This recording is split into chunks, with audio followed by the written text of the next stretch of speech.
Justement, on parle des, des initiatives surtout qui ont été lancées pour soutenir et l'agriculture et le paysan. Et justement, pour parler de ceci, nous avons le plaisir d'avoir avec nous en ligne, en direct, Dr Amr Saleh, qui est professeur en économie politique et ancien conseiller de la Banque mondiale. Bonsoir, Dr Amr Saleh. Bonsoir, bonsoir, le plaisir est le mien. Merci d'être avec nous. Justement, on parle des différentes initiatives qui ont visé directement le paysan, mais aussi l'agriculture en Égypte. Nous pouvons en parler plus tard d'initiatives convalescentes qui visent surtout ceux qui vivent dans les villages, mais aussi ce grand projet national qui vit. Allô? Allô? Docteur Amr Saleh, est-ce que vous m'entendez? Oui, je vous entends très... non, non, pas du tout, je vous entends très mal. Voilà, je vais essayer de parler un peu plus fort. Du coup, nous parlons justement des initiatives qui ont été lancées au cours des dernières années par le président Abdel Fattah el-Sisi pour soutenir le paysan et l'agriculture en général. Donc, tout d'abord, quel regard vous portez sur ces initiatives? Oui, tout à fait. Vous savez, le président Fattah el-Sisi, dès son arrivée au pouvoir, a mis l'accent sur l'importance de préserver la terre agricole en Égypte, qui avait connu une détérioration très importante au cours des 30-40 dernières années. Oui. Et d'ailleurs, on est arrivé à un taux de perte de 25 000 faitans par an parmi les terres agricoles les plus fertiles de l'Égypte. Et donc, il fallait vraiment en arriver à un point où protéger la terre agricole devient une question capitale de vie et de mort. Et c'est de là l'appel du président Fattah el-Sisi, non seulement l'appel, mais toutes les politiques qui avaient visé à préserver la terre agricole et à protéger la terre agricole du développement urbain. Vous savez qu'il y a eu au cours des dernières années un mouvement de développement urbain mais sauvage. Oui.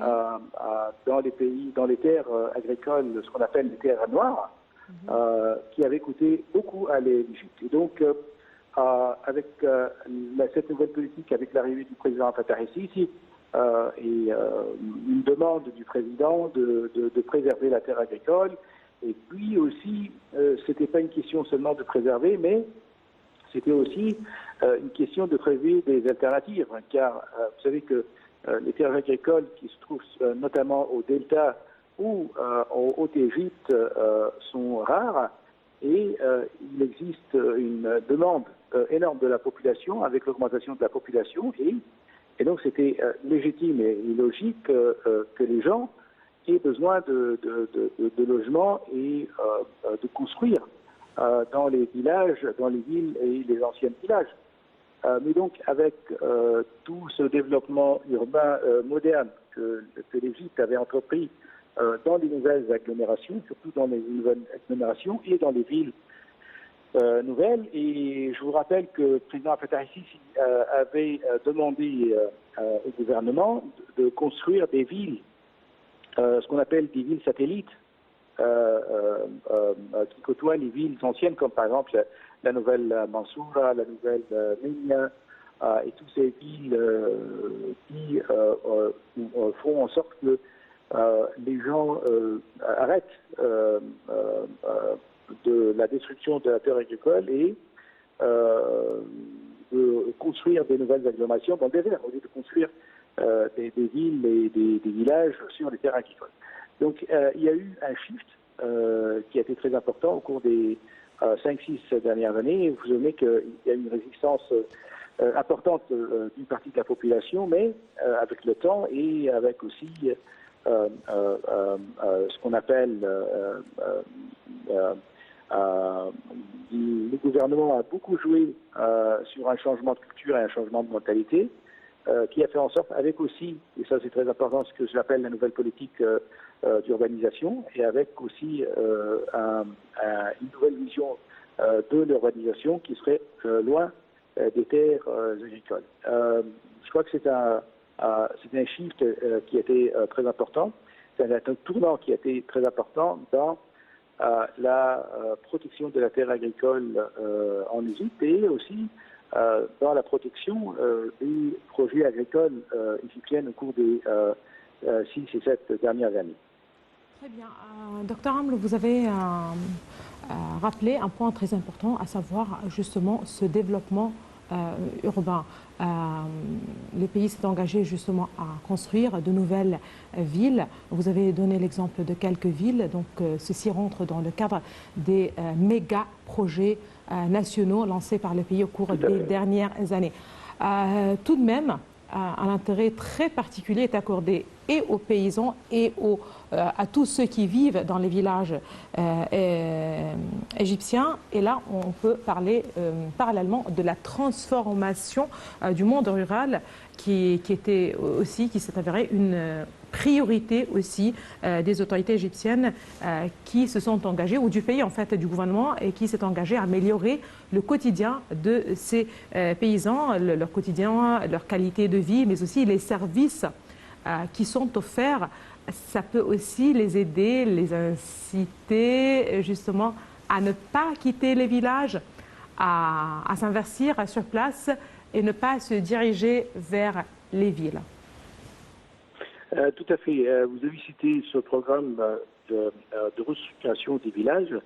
Il y a aussi 2, 3, 4 programmes nationaux sur lesquels le gouvernement travaille avec la fête du président Fattah al-Sisi d'améliorer la qualité de vie des paysans.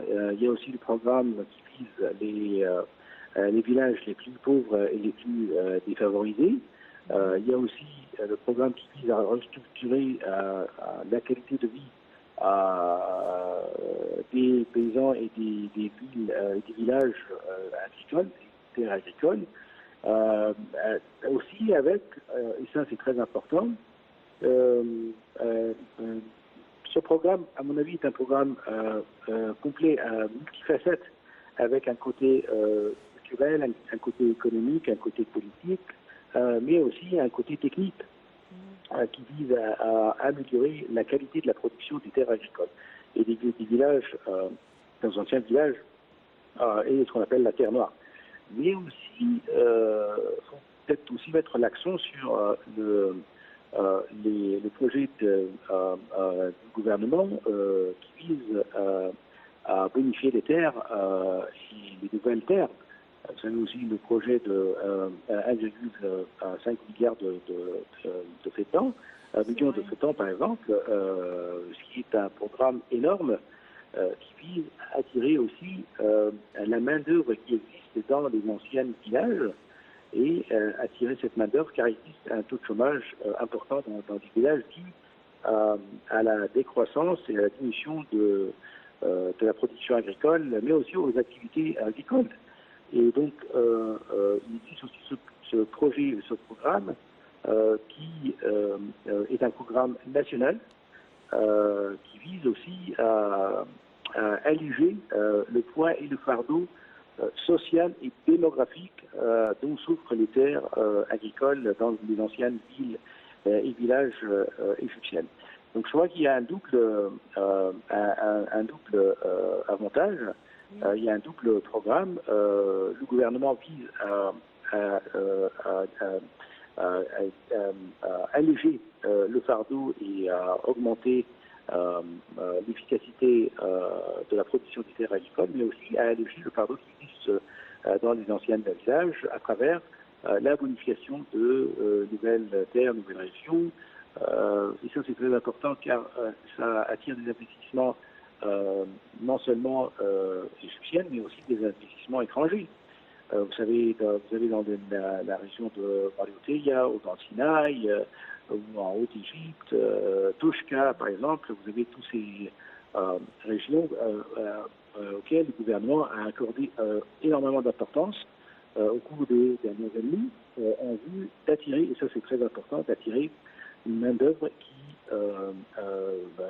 qui représentait, à mon avis, un fardeau et représentait un poids lourd dans les anciennes villes et villages égyptiennes. Très bien. Justement, une dernière question, Dr Amr Saleh. Si ce secteur agricole est un secteur vital pour l'Égypte, justement pour répondre aux besoins alimentaires et industriels et du marché local, mais aussi pour l'exportation, pour augmenter l'exportation agroalimentaire, qu'est-ce qu'il faut justement pour que ces secteurs puissent jouer un rôle dans l'économie égyptienne? Est-ce que c'est possible déjà? Oui, tout à fait. Ce que j'allais vous dire, le secteur agricole représente déjà depuis très longtemps et de manière classique, c'est un secteur classique dans la production égyptienne.